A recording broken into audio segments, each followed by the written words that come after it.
Bonjour à tous. On va bientôt commencer notre webinaire sur le marketing automation, marketing moderne pour les sociétés de services. Je vais encore attendre 1 à 2 minutes et puis on va démarrer.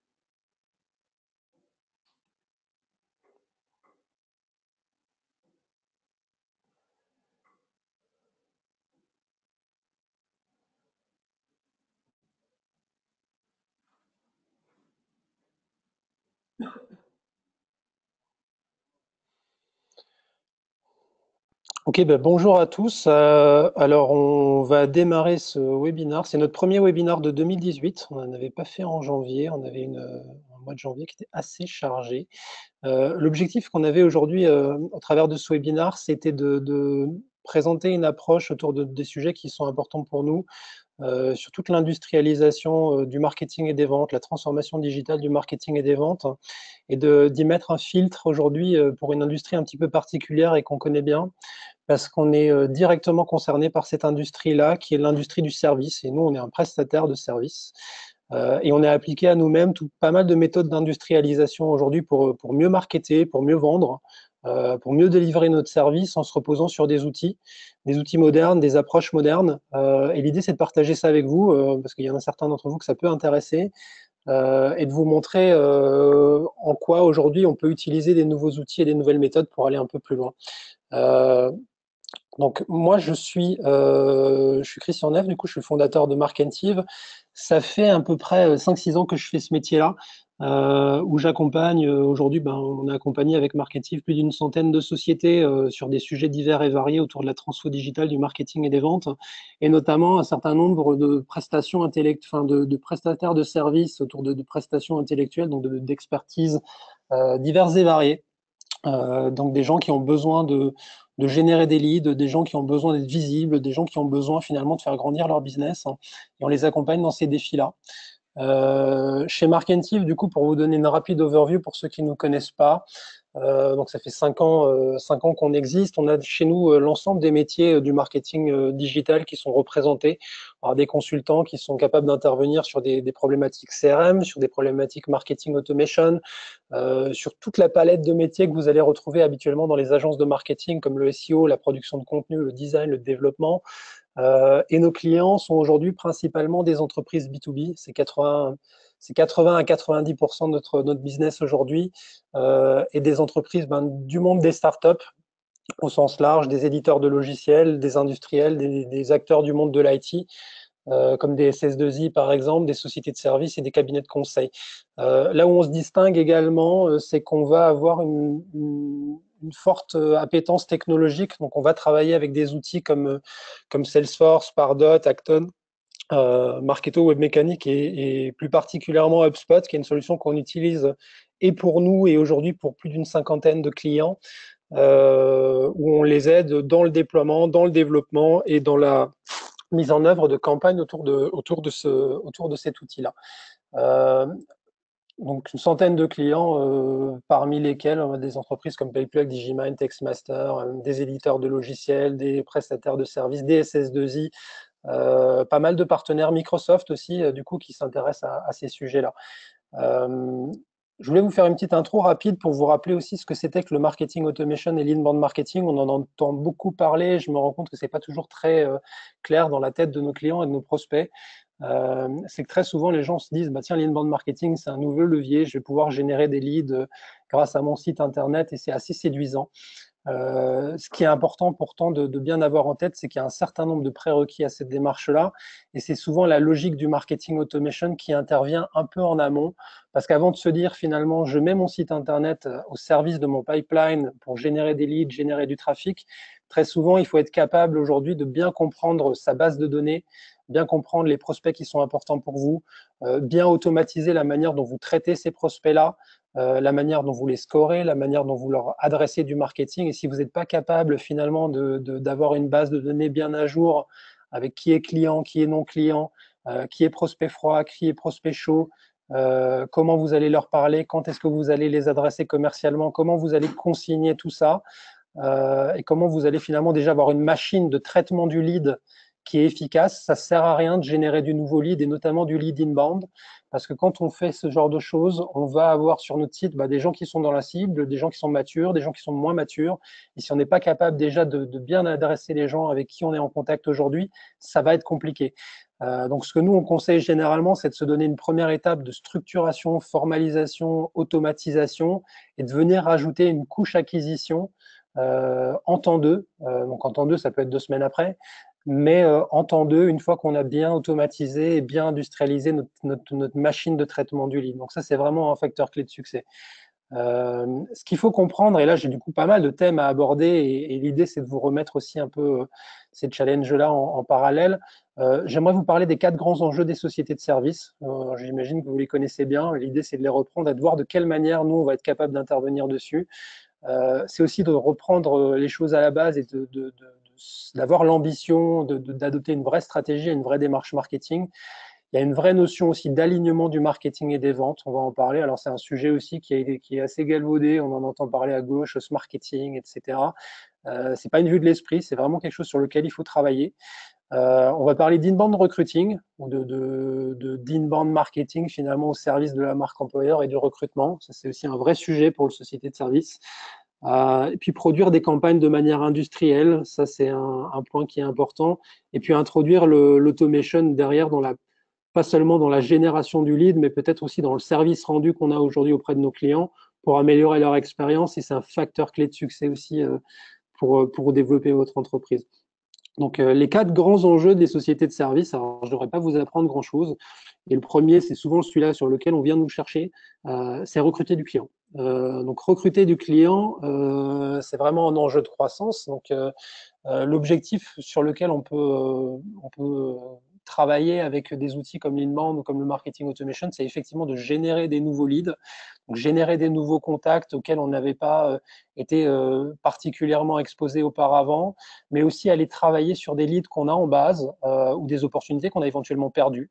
Parce que c'est des leads intéressants, c'est des gens qui à un moment ou à un autre peut-être ont mal compris, ou peut-être qu'on était trop cher, ou peut-être qu'ils ont pas accroché sur tel ou tel point. Mais on va peut-être pouvoir leur vendre autre chose, on va peut-être pouvoir les recycler, on va peut-être pouvoir les éduquer, on va peut-être pouvoir, ils vont peut-être avoir plus de budget à l'avenir et on va peut-être pouvoir travailler ensemble. Donc c'est à ce moment-là aussi où ces outils-là permettent d'aller un peu au-delà de la manière dont fonctionnent les entreprises de services aujourd'hui, à savoir beaucoup sur le réseau des fondateurs, le réseau des commerciaux, les soirées, les events, et finalement l'expérience accumulée fait qu'on récupère des clients par capillarité.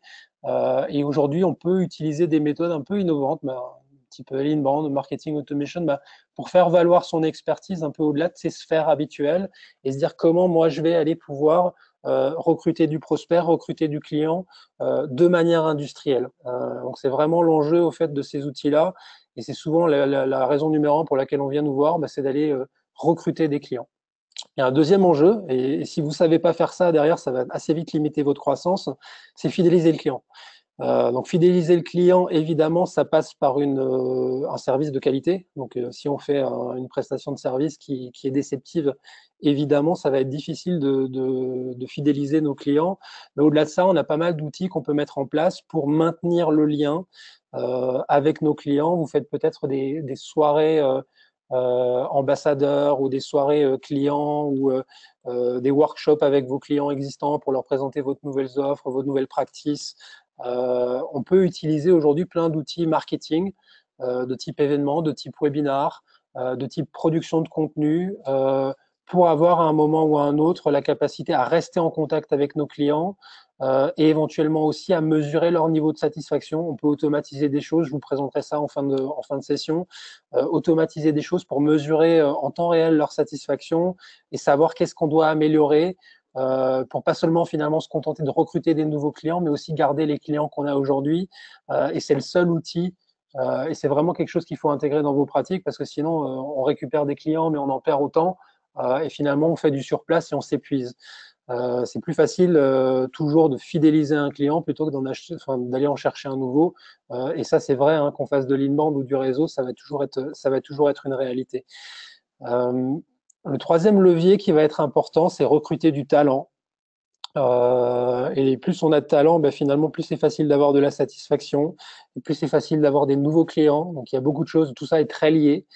Donc on a aujourd'hui, via des démarches de marketing ou de communication, on parle beaucoup de marque employeur.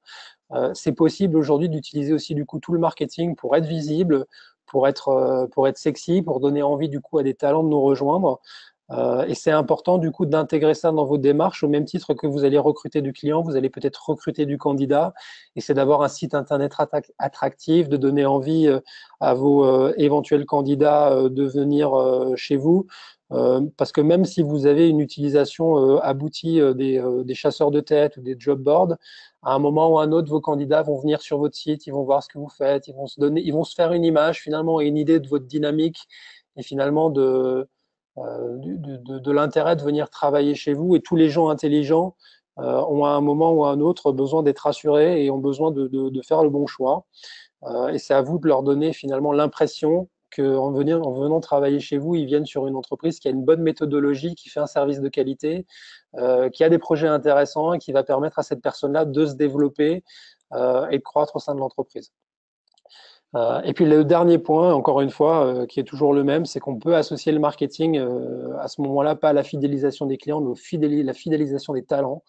Donc en produisant du contenu interne, en associant les collaborateurs à la diffusion des contenus, en les faisant produire eux aussi des contenus, en les interviewant, en mesurant le niveau de satisfaction interne qu'on peut avoir, en les associant à cette démarche marketing, à cette démarche de croissance. Donc c'est toujours grâce au marketing qu'on va pouvoir avoir des leviers de fidélisation. Bon après c'est sûr, hein, on a toujours des leviers qui sont réels, type les conditions salariales, les perspectives d'évolution, etc., etc. Donc on est obligé d'être dans un business qui marche pour fidéliser. Mais sur un business qui marche, on peut derrière mettre en place des leviers qui vont nous permettre d'aller plus loin et de vraiment se reposer sur le marketing pour avancer. Donc c'est les grands enjeux. Je ne pense pas vous avoir appris grand-chose, mais c'est toujours bien de les avoir en tête. Hein. Et on va se rendre compte qu'en fait, en les travaillant de manière sérieuse, chacun d'entre eux, en fait, et en se mettant éventuellement des personnes qui sont responsables de chacun de ces piliers, ben, on arrive à mettre en place une démarche itérative, efficace, et qui nous permet derrière de traiter les grands enjeux et puis vraiment de libérer la croissance qu'on peut avoir. Et très souvent, quand on rencontre certains de nos clients, entreprises de services, ils sont bons pour attirer du client, ils sont bons pour fidéliser du client, ils sont bons pour recruter, mais ils n'ont jamais les quatre. Ils ont souvent des points de faiblesse. Et l'intérêt, c'est d'aller débloquer cette situation-là pour mettre en place des outils, mettre en place des démarches, mettre en place une gouvernance qui nous permet d'aller de l'avant. Euh, Par contre, aujourd'hui, le constat, c'est que si on regarde les entreprises de services d'une manière générale, surtout les PME, elles sont d'une manière générale pas très douées en marketing. Hein. Elles ont un site un peu vitrine, un peu vieux, assez statique, où tous les 3-4 ans, on le refait complètement, mais il vit pas. Où il y a un blog avec 2-3 news, mais elles sont assez datées. Il n'y a pas de dynamisme, il y a pas vraiment, c'est pas un outil de marketing, mais c'est plutôt un outil de communication très basique. Et aujourd'hui, l'enjeu pour ces sociétés de services-là, c'est de passer en mode marketing et pas de se limiter à être en mode communication. Donc, il faut remettre de la stratégie là-dedans, il faut remettre des objectifs, il faut générer des leads, il faut changer un peu sa philosophie pour pas seulement être finalement du support à la vente et faire des plaquettes et faire des PowerPoint et acheter des stands sur des salons ou faire des webinars, mais aller dans une démarche vraiment stratégique de service de la croissance, un libérateur de croissance plus qu'une activité de communication classique. Donc ça, c'est aujourd'hui des fonctions qui sont peu représentées dans les entreprises de service et c'est un vrai défi aujourd'hui pour aller passer la seconde, c'est d'adopter et d'investir dans un vrai marketing. C'est d'autant plus important qu'aujourd'hui, le monde est très différent de ce qu'on aurait pu voir auparavant. Autant il y a une vingtaine d'années, finalement, vendre du service informatique en direct, ça se faisait assez facilement. On prenait son téléphone et puis on démarchait des prospects. Aujourd'hui, le monde est un peu différent. Il y a beaucoup de concurrence, il y a beaucoup de bruit de fond. Tout le monde s'exprime sur LinkedIn, sur les réseaux sociaux, etc., etc. Et finalement, aujourd'hui, le cycle de vente a beaucoup changé et les prospects ont pris beaucoup le pouvoir. Ils peuvent aller sélectionner un prestataire, ils peuvent aller s'informer, ils ont tout le loisir confortablement chez eux de consulter l'approche des différents prestataires qui sont potentiellement en jeu ou potentiellement capables de répondre à leurs besoins. Et donc, on n'est plus dans une démarche trop push parce que ça marche plus très bien. Mais l'idée, c'est de se mettre en mode attraction et d'attirer à soi les prospects et puis d'attirer à soi aussi les bons prospects et d'être sur le chemin des gens qui vont à un moment ou à un autre avoir un besoin qui est plus ou moins identifié. Donc, il faut prendre le contre-pied des outils habituels pour aller derrière de l'avant et finalement se mettre dans la bonne direction. Le marketing est d'ailleurs de plus en plus important en regard de ça, hein, donc c'est une conséquence directe de ce que je viens de vous montrer, dans le sens où le marketing va jouer un rôle beaucoup plus longtemps qu'auparavant. Avant, on faisait de la com, et puis finalement, le client nous voyait, et puis derrière, le commercial devait tout réexpliquer, et puis il allait tenir la main très longtemps au prospect. Aujourd'hui, quand quelqu'un vous contacte, il a une idée plutôt précise du type d'acteur qu'il cherche, il s'est déjà bien renseigné, il s'est déjà bien informé, et finalement, le commercial adapte l'offre et finalement est plus sur une prise de commande, même si c'est lui qui va encore une fois porter l'expertise de l'entreprise et doit rassurer par rapport à sa capacité de conseil. Mais en général, le client est déjà bien avancé sur sa réflexion et sur sa capacité à choisir tel ou tel prestataire. Donc, plus le marketing va loin, plus il est important et plus il faut le prendre au sérieux. Il y a toutefois un certain nombre de prérequis par rapport à ça. Aujourd'hui, faire du marketing qui emmène loin dans le cycle de vente, ça veut dire un marketing qui est capable de s'adapter à ses prospects. C'est un marketing qui est capable de raconter la bonne histoire à la bonne personne. Et si on veut faire ça, il y a un triptyque technologique qui est incontournable aujourd'hui. C'est d'avoir un site internet qui est à jour, qui est attractif, qui est représentatif de qui vous êtes et qui va être aussi directement connecté à un écosystème technologique capable de capter, traiter, maturer du lead et qui va être aussi directement connecté à des outils de type CRM. Donc nous, ça arrive régulièrement qu'on ait des belles sociétés de services qui font parfois plus de 10 millions d'euros de chiffre d'affaires et qui ont pas ou peu de CRM et on fonctionne en Excel et c'est assez chaotique et peu documenté. Aujourd'hui, le fonctionnement du CRM, alors il y a des CRM gratuits, il y a le CRM d'UpSpot, il y a des gens qui ont du Salesforce, du Dynamics, du Sugar, etc. Peu importe. Il faut un outil aujourd'hui dans lequel on a une visibilité sur le pipe. On va avoir dedans nos clients froids, nos clients tièdes, nos clients chauds. On sait qui c'est, on sait où ils en sont dans le cycle de vente, on sait quelles sont leurs problématiques et qu'est-ce qu'on va pouvoir leur vendre. Et on va adosser à ça une mécanique qui va shooter de la campagne, une mécanique qui va les inviter à des events, une mécanique qui va pouvoir leur raconter la bonne histoire. Et ça, c'est le rôle des outils de marketing automation. Alors, j'ai le logo de Marketo, HubSpot, il y en a pas mal d'autres, hein, mais c'est des grands leaders de ce domaine-là et qui vont nous permettre d'industrialiser quelque chose. Et finalement, aujourd'hui, une vraie démarche marketing moderne, c'est trois outils. C'est un website qui marche bien et qui génère de l'audience et qui génère la bonne audience. C'est un outil de marketing automation qui trie, qui segmente et qui raconte la bonne histoire. Et c'est un CRM dans lequel le commercial va pouvoir avoir l'alerte au bon moment, du bon contact pour l'appeler et closer le deal. Donc, on a besoin d'avoir aujourd'hui quelque chose comme ça et de tendre vers ça. Alors, on ne va pas avoir un déploiement qui va être full au premier jour. On va y aller étape par étape, mais il faut prendre les choses dans le bon ordre et puis pas essayer de rentrer dans une logique trop bricolage. L'ambition, c'est de construire quelque chose d'assez abouti où on va être capable, avec différentes typologies de contenu qui vont adresser différents niveaux de maturité, d'être capable de répondre de manière stratégique et de manière prioritaire aux gens qui nous intéressent, aux décideurs qui vont lire des articles, qui vont télécharger des livres blancs, qui vont visionner des webinars, qui vont venir à vos événements. Donc, quel que soit le parcours et quelle que soit la longueur du cycle de vente et quel que soit le niveau de maturité, quel que soit le canal, l'idée, c'est de mettre en place une mécanique qui, encore une fois, apporte le bon message à la bonne personne au bon moment. Donc notre ambition, c'est d'aller vers ça, ce qu'on appelle une vraie démarche marketing, mais elle ne sera possible que si on professionnalise le marketing et les ventes et qu'on les aligne entre elles.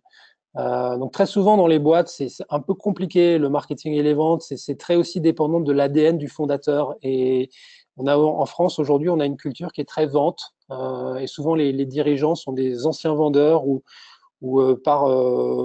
enfin, c'est des vendeurs et c'est des premiers vendeurs de leur société. Et du coup, ils sont toujours la vente leur parle beaucoup plus que le marketing. Ils ont tendance toujours à avoir un enfant préféré. On va avoir besoin pour aller plus loin de réaligner, de remettre de l'équilibre entre le marketing et les ventes. Donc dans 87%, donc ça c'est des stats qu'on peut trouver assez facilement, le marketing et les ventes s'entendent pas, ils n'ont pas les mêmes outils, ils n'ont pas le même discours, d'un point de vue organisationnel, ils ne se parlent pas toujours, donc c'est un petit peu compliqué. Et on va avoir besoin de s'aligner. Souvenez-vous le schéma où on dit que le marketing va beaucoup plus loin, que la vente intervient assez tard. Si à un moment ou à un autre on se parle pas et on se coordonne pas intelligemment pour finalement que le marketing passe le ballon à l'équipe commerciale qui termine et qui marque le but, on va avoir un problème. Donc on est obligé de s'aligner et la meilleure manière de faire ça, c'est aujourd'hui de repenser au cycle de vente et au parcours client. Donc on est obligé de s'aligner autour d'une vision de qu'est-ce qu'un lead qualifié par le marketing, on appelle ça un MQL, qu'est-ce qu'un lead qualifié par les sales, on appelle ça un SQL, qu'est-ce qu'une opportunité et qu'est-ce qu'un client. Donc c'est de se réaligner en fait de part et d'autre, marketing et vente autour d'une vision de comment on transforme des gens inconnus en clients et qu'est-ce que veut dire une opportunité, qu'est-ce que veut dire un lead, qu'est-ce que veut dire un lead qualifié. Si on n'a pas une définition claire de ça, ben on bricole, on brasse un peu de l'air et finalement on n'a pas d'indicateurs qui nous permettent de mesurer la progression et de savoir où on va. C'est assez courant dans les boîtes de services et même quand on a un CRM, il n'est pas toujours très bien utilisé. Les commerciaux vont créer des opportunités quand ils ont envie. Le marketing va générer des leads et puis il n'a jamais de retour et c'est à peine si c'est derrière, si ça a été traité et c'est encore moins si c'est devenu client. Ce qui lui cause un problème dans son processus d'amélioration continue. Donc on a besoin de travailler différemment, on a besoin de travailler intelligemment et on a besoin de s'aligner autour d'une vision du client qui est documentée. Ça va être important notamment pour la définition d'objectifs. Aujourd'hui, on ne peut pas avoir de vision stratégique du marketing si on n'a pas des objectifs clairs et précis. On a besoin de savoir combien on veut générer de leads, on a besoin de savoir combien il nous faut de clients, on a besoin de savoir combien d'opportunités ça représente, on a besoin de connaître nos taux de transformation pour voir si on est en phase avec le marché et de pouvoir mettre en place des leviers et des méthodes qui vont nous permettre d'avancer. Donc, on a besoin aujourd'hui de documenter ces différents états et c'est aussi critique dans le service parce que derrière, on a besoin de délivrer. Donc, on a besoin de savoir qu'est-ce qu'on a dans le pipe, quand ça va signer, quelle est la probabilité que ça signe, combien de personnes j'ai besoin de staffer sur la mission. Il y a beaucoup aujourd'hui de choses qui sont importantes pour vivre un peu plus en confort et ça va avoir une conséquence aussi directe sur la qualité du service parce que si on a bien prévu qu'on avait finalement 300 ou 400 K euros de prestations qui vont tomber, qu'on puisse mettre la bonne équipe en confort, en face, ça va nous créer de la visibilité, ça va nous créer du confort, ça va permettre de fidéliser les collaborateurs, ça va permettre de fidéliser les clients et ça va permettre de gérer la croissance sereinement. Donc, aligner le marketing autour d'une vision pipeline, c'est vraiment quelque chose qu'il faut aujourd'hui intégrer au sein de vos boîtes. Il faut les aligner d'un point de vue technologique, j'en ai déjà parlé avant, mais qu'on ait à un moment l'écosystème marketing, donc que ce soit du HubSpot, Pardot, Webmecanic Acton, Marketo, etc., qu'on ait cet outil-là qui soit directement synchronisé avec le CRM, c'est aujourd'hui un facteur clé de succès pour que quand on va générer du lead, ou avoir du lead en base, ou avoir du lead de prospection, qu'on puisse derrière s'aligner entre l'effort marketing et l'effort vente.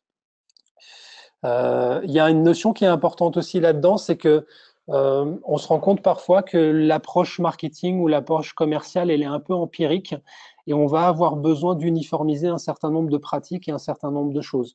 Ce qu'on essaye de faire, on le fait pour nous-mêmes, on le fait pour nos clients, c'est de vous aider à tendre vers un modèle de vente. En combien de rendez-vous on vend, qu'est-ce qu'on dit, pour essayer de rentrer dans une logique aussi d'industrialisation du service. Quand est-ce qu'on fait un prix, quand est-ce qu'on fait un devis, quelles sont nos typologies de clients, quelles sont nos offres types, d'avoir un peu une bible de la vente de manière à ce que tout soit très clair. Ça va permettre de pouvoir onboarder derrière des commerciaux ou de faire évoluer des collaborateurs vers de la vente. Ça va permettre au marketing de comprendre qu'est-ce qui marche pas. Et finalement, quand on va faire demain du marketing, le mail, il part ou il part pas. On n'est pas dans du ça dépend. Donc, on est obligé d'avoir une démarche commerciale qui est claire et qui marche dans 70-80% des cas et qui va nous permettre d'automatiser des choses et de tendre vers un fonctionnement qui est efficace. On appelle ça des playbooks ou des frameworks. On utilise du coup le terme playbook pour se dire quelle est notre démarche commerciale. C'est 3 rendez-vous avec telle et telle étapes à valider avec le client, engager le prospect et que ça se soit documenté, que ça puisse être utilisé par les équipes et commerciales et marketing et qu'on sache aujourd'hui vendre dans notre société. Voilà ce que ça veut dire. Donc ça, c'est une étape qui est vraiment un prérequis. Et puis côté marketing, il va falloir aussi se documenter un certain nombre de choses. Alors l'idée, c'est d'avoir un marketing qui est plus moteur qu'un marketing qui est support. Un marketing qui va être acteur, qui va générer du lead, qui va maturer du lead, qui va faire du reporting, qui va pouvoir mesurer un certain nombre de KPI dans le temps et qui va pouvoir évoluer sur cette base-là. Donc c'est vachement important qu'on ait aujourd'hui aussi un marketing qui soit capable et qui ait les outils pour effectuer sa mission, qui est un marketing au service du business. Et donc ça, c'est vraiment un facteur clé de succès. Et on a besoin de documenter les choses et on a besoin d'avoir un écosystème technologique qui est seamless entre les ventes et le marketing, parce que sinon, nous, on génère des leads, on mature des leads, mais finalement, on ne sait jamais ce qui se passe derrière, on ne sait pas si c'est des bons leads, on ne sait pas quelle histoire leur raconter, et sans associer les commerciaux à cette démarche-là, on ne peut pas réussir. Puis côté vente, l'enjeu d'avoir un écosystème technologique qui est complet, c'est tout simplement de leur donner aussi de l'insight sur le prospect qui rentre. Il a fait tel et tel type, il a répondu à tel et tel type d'action marketing, il a tel et tel niveau de score, il a telle et telle probabilité d'être un bon prospect. Et ça va permettre aussi de contextualiser l'approche commerciale et d'industrialiser à un moment ou à un autre le traitement des leads. Donc c'est vraiment important qu'on ait une technologie qui se parle côté marketing et vente et un certain nombre de process et de documentation et des actions marketing et des actions commerciales pour que l'ensemble des acteurs de part et d'autre puissent se parler et collaborer de la meilleure manière.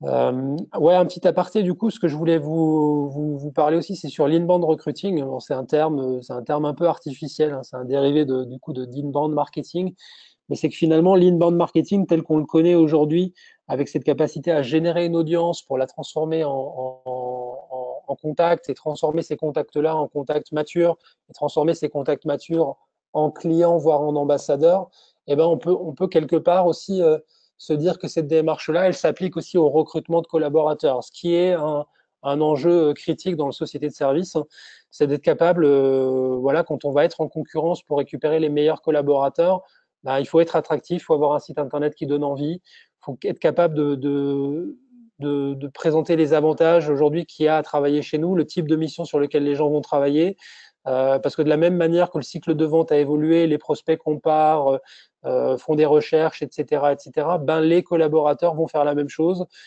Et surtout s'ils sont bons et en société de service, on ne peut pas se permettre d'avoir des gens qui sont moyens, on est obligé d'avoir des bons players. Donc on va être obligé derrière de mettre en place une démarche qui va nous permettre aussi d'attirer les bons, de convertir les bons et puis de pouvoir les engager de manière moderne, de manière intelligente, de manière sympa pour les faire devenir des candidats et puis ensuite pour les faire éventuellement devenir des ambassadeurs, c'est d'associer aussi l'équipe, l'entreprise pour diffuser des contenus, éventuellement mettre en place des leviers de cooptation, mais des actions qui vont nous permettre d'industrialiser aussi les candidatures, d'avoir beaucoup de candidatures spontanées, d'avoir des gens qui ont compris la démarche, qui s'associent à vos valeurs et qui vont vous permettre derrière d'aller vers la croissance. Notion qui va être importante, c'est de produire les campagnes de manière industrielle. Aujourd'hui, même si vous avez une bonne démarche, vous avez compris votre client, vous avez aligné votre marketing et vos ventes, vous avez les bons outils, si vous faites 2 campagnes par an, ça va être compliqué. Et en attendant, on ne peut pas non plus se permettre que chaque campagne nous coûte 50 000 euros. Donc, on est obligé d'avoir un rapport coût-productivité ROI qui est favorable. Et ça veut dire, à un moment ou à un autre, pas réinventer la roue dans nos campagnes, être capable d'actionner de manière industrielle un certain nombre de leviers. Encore une fois, il faut se synchroniser au niveau du cycle de vente, entre le cycle d'achat et le cycle de vente. Il faut être capable de produire du contenu. Et dans les sociétés de services, ça peut être parfois un peu technique, parce que les savoir-faire sont compliqués, parce que les expertises sont variées, elles sont difficiles à extraire, les gens sont sur des missions, etc., etc. Et on a besoin de beaucoup de contenu parce qu'on a du contenu qui est pour le haut de l'entonnoir, pour le milieu de l'entonnoir, pour le bas de l'entonnoir. Et on a besoin de raconter la bonne histoire à nos prospects et à nos clients. Donc ça veut dire produire beaucoup de contenu, ça veut dire varier la forme, ça veut dire être différenciant, parce qu'aujourd'hui, vous ne serez pas les seuls à produire du contenu, tout le monde va s'y mettre. Ça veut dire aussi certaines fois de briser un certain nombre de croyances, dans le sens où c'est pas parce que vous allez dire quelque chose que les gens vont se passer de vous. Vous pouvez diffuser quand même la plupart du temps votre expertise assez largement. Ça a plus de chances de vous ramener des clients que de faire en sorte que vos clients ne passent pas par vous. Parce que très souvent, les gens qui voulaient pas, qui voulaient économiser un prestataire vont économiser un prestataire. Donc l'idée là, c'est de vraiment rentrer dans une logique où je produis du contenu de manière industrielle et d'être malin dans sa manière de faire pour recycler des contenus. Voilà, quelque chose que j'ai écrit en article, je vais peut-être pouvoir en faire un webinar, je vais peut-être pouvoir en faire un livre blanc, je vais demander à ce qu'on le décline en infographie. Et je vais essayer d'associer en interne des experts, des commerciaux, des consultants, des gens qui sont du métier, pas forcément pour les faire rédiger directement parce que c'est un métier, c'est un savoir-faire, mais pour à un moment leur faire les interviewer, les solliciter pour qu'ils nous donnent un peu leur vision du sujet et que derrière, soit quelqu'un au marketing chez vous soit capable de produire le contenu associé, soit un sous-traitant puisse à un moment ou un autre rewriter cette pensée, cette valeur ajoutée dans un article qui fonctionne bien. Donc le contenu, c'est vraiment un facteur clé de succès, il ne faut pas le sous-estimer, parce que si on a la super organisation, la super techno, la supervision, mais que derrière, on n'est pas capable d'enquiller du contenu, ça va être compliqué. Et il faut en produire beaucoup pour différents types de personas, sous différentes formes, il faut recycler, etc., etc. C'est ce que je viens de vous dire. Il y a un autre point d'industrialisation qui va être intéressant en marketing, c'est que mettre en campagne, c'est quelque chose qui ne doit pas prendre beaucoup de temps. Je pense par là à créer des emails, créer des invitations, créer des relances, créer des landing pages. Les outils dont je parlais un peu plus tôt, qui permettent de synchroniser le marketing et les ventes, ces fameux outils derrière de tri, de segmentation, de scoring, que sont les outils de marketing automation type HubSpot, Marketo, Pardot, sont des outils qui vont intégrer de manière facilitée ces zones, ces assets-là. Donc, on va être capable de créer des landing pages assez facilement à partir de gabarits qu'on aura préétablis. Donc, on paf, on clone, clic droit, on clone l'asset et ça va permettre de lancer un nouveau livre blanc sans perdre 3 semaines avec un prestataire qui nous fait une créa, qui nous développe une page, derrière un flux à connecter pour que ça soit directement, ça se retrouve dans le CRM sur les gens qui vont soumettre le formulaire, etc., etc.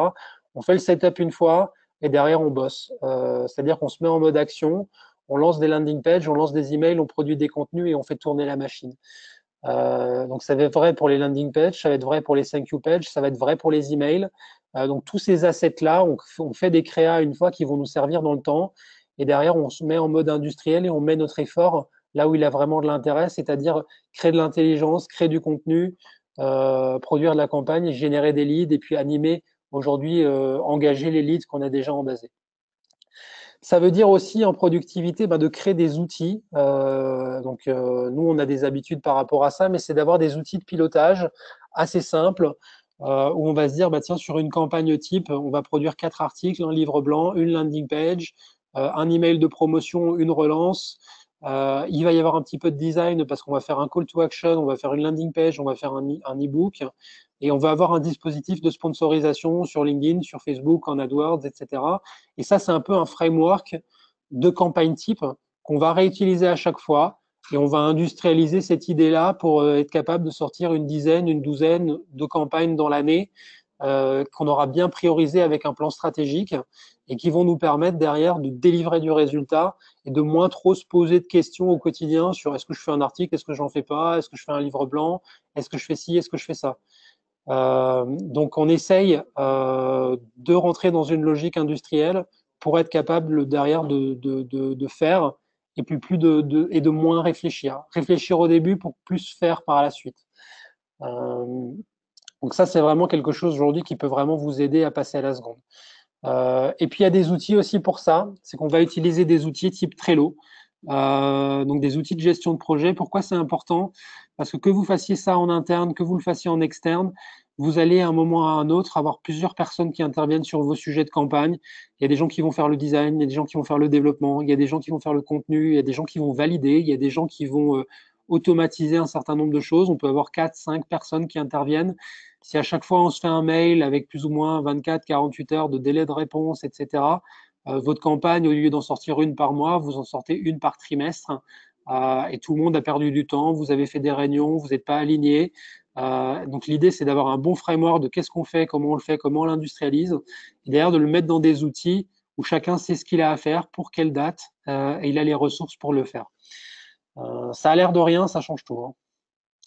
Et puis derrière, de pouvoir planifier dans le temps un certain nombre de campagnes ou de typologies de campagnes, et de mettre en place aussi des itérations en se disant, bah, tiens, chaque semaine, on va faire un plan opérationnel, chaque mois, on va voir nos résultats marketing-vente, et chaque trimestre, on va réaligner notre stratégie par rapport aux résultats business qu'on a eu et aux objectifs qu'on a poursuivis. Et le dernier point pour ouvrir un peu le débat, c'était aujourd'hui les outils d'automatisation et d'industrialisation qu'on utilise, type marketing automation et CRM, bah, on va aussi les utiliser pour aller automatiser de bout en bout l'expérience client. Et je pense notamment ici, quand vous faites de la vente en service, vous êtes amené parfois à signer du NDA, vous êtes parfois amené à créer des devis. Donc, vous êtes amené à utiliser un certain nombre d'outils pour ça. Parfois, c'est un petit peu chaotique dans le service. On va faire un PowerPoint qu'on va à chaque fois réadapter aux nouveaux clients. Parfois, on fait des fautes d'orthographe. Parfois, on rate un certain nombre de choses. Parfois, on a oublié, on a laissé une coquille avec le nom d'un ancien client dans une ancienne présentation PowerPoint. Ça prend beaucoup de temps. Les offres sont un petit peu différentes en fonction des différentes personnes. Il n'y a pas d'uniformité. Et derrière, on est obligé de délivrer des choses qui sont pas standards et qui mettent les effectifs derrière en difficulté au moment de réaliser le service. Donc là, c'est intéressant d'utiliser des outils qui nous permettent d'industrialiser la contractualisation, comme des choses comme DocuSign, comme PandaDoc, qu'on utilise chez nous pour signer du NDA, pour signer du devis, et pour uniformiser à un moment l'expérience client sur la création sur la contractualisation, et aussi pour faciliter la vie des consultants et des membres de l'équipe qui au quotidien font des cross-sells, font des upsells, et ont besoin d'aller vite sur ces différents sujets-là. Donc ça, c'est vraiment une démarche qui est importante, et sur laquelle derrière, on va essayer de capitaliser. Et l'autre point que je voulais citer ici, c'était la capacité aussi de ces outils-là, à un moment ou à un autre, d'industrialiser tout ce qui va être gestion de la satisfaction client. C'est intéressant dans le service parce que parfois, ce qui nous arrive, c'est qu'on va être un peu dans un tunnel pendant 3 mois, où on va délivrer du service, le client est avec son consultant, on n'a pas de feedback clair, ou alors les gens sont un petit peu mal à l'aise avec le fait de mettre en défaut leur consultant ou de vraiment verbaliser les choses, et un peu des non-dits. Finalement, la prestation se passe pas très bien, votre entreprise le réalise pas, et on se retrouve finalement avec, au bout de 3 mois, une prestation qui s'arrête, ou une situation de difficulté qui vous empêche de fidéliser vos collaborateurs, qui vous empêche de fidéliser vos clients. Et le fait d'automatiser et de mesurer la satisfaction de manière régulière avec des outils automatiques type Ask Nicely ou des forms Google, etc., qu'on peut automatiser derrière, où on peut créer des alertes en fonction de la note, en fonction de la personne, en fonction du secteur, ça va nous permettre derrière de rentrer dans une logique où on sait ce qui se passe, on sait mesurer nos standards, on sait se dire, tiens, nos clients sont satisfaits, et on peut intervenir vite si jamais, à un moment ou à un autre, il y a une dérive dans le service qui est rendu. C'est vraiment quelque chose de critique.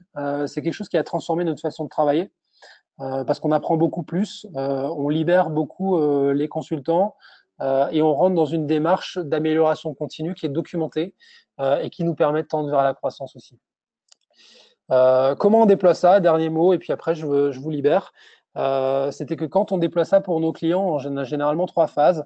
On a une phase d'onboarding stratégique qui consiste à remettre en œuvre tout ce qu'on vient de voir, quel est le business, quelle est la typologie de client, quel est le type de cycle de vente et comment on va mettre ça en œuvre, comment on l'implémente technologiquement avec des outils dont je vous ai parlé, et comment on le fait vivre par la suite avec les équipes de votre côté pour que derrière vous deveniez autonome sur la motorisation des campagnes, la motorisation des campagnes d'acquisition client ou d'engagement client. Donc, on fait de la stratégie, on repasse à travers un certain nombre de choses ensemble, type les personas, le cycle de vente, la stratégie éditoriale, les règles d'automatisation, le cahier des charges finalement technique de la mise en place de ce type de méthodologie et de ce type de technologie. Derrière, il y a un setup technique qui est assez rapide, qui prend en général 1 à 2 semaines. Donc, on est là environ à semaine 6. Et derrière, l'idée, c'est de se mettre au service de votre entreprise pour vous aider à le faire vivre. Soit parce qu'une semaine par mois, vous avez envie qu'on mette un peu la tête sous le capot et qu'on voit comment ça se passe et comment on peut vous aider avec de la valeur ajoutée stratégique sur le conseil. Soit parce que vous n'avez pas les équipes aujourd'hui, et c'est souvent le cas, de vous laisser 4 jours par mois, 6 jours par mois, 8 jours par mois d'un consultant de chez nous qui va être capable de vous aider à m'autoriser, à interviewer, à mettre en campagne pour que derrière vous puissiez initier le mouvement en attendant d'avoir des vraies ressources marketing qui sont capables de délivrer ce genre de choses-là. On le fait pour nous depuis longtemps. Ça marche bien.